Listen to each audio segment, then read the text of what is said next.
السلام علیکم ورحمۃ اللہ وبرکاتہ۔ میرا نام ہے ذیشان مدنی۔ رمضان شریف کی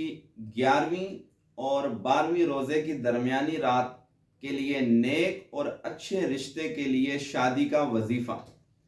کرنا یہ ہے کہ رمضان شریف کی جو 11ویں اور 12ویں روزے کی درمیانی رات ہے، عشاء کی نماز کے بعد یعنی تراویح وغیرہ سے فارغ ہونے کے بعد 12 نفل اس طرح ادا کرنے ہیں کہ ہر رکعت میں سورہ فاتحہ کے بعد قل هو اللہ احد یہ سورہ پڑھنی ہے۔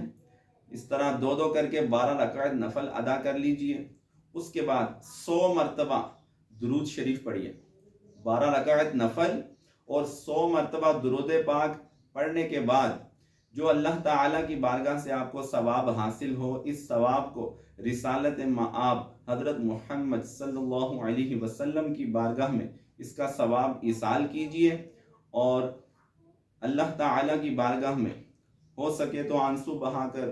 گڑ گڑا کر، عاجزی و انکساری کے ساتھ اللہ کی بارگاہ میں حضور اکرم صلی اللہ علیہ وسلم کا وسیلہ پیش کیجئے، اور اللہ تعالیٰ کی بارگاہ میں رو رو کر دعائیں کیجئے، اپنے لیے،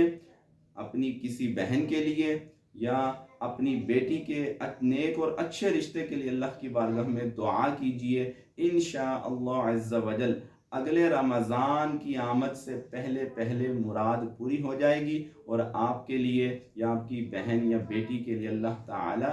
نیک اور اچھے رشتے کا انتظام فرما دے گا۔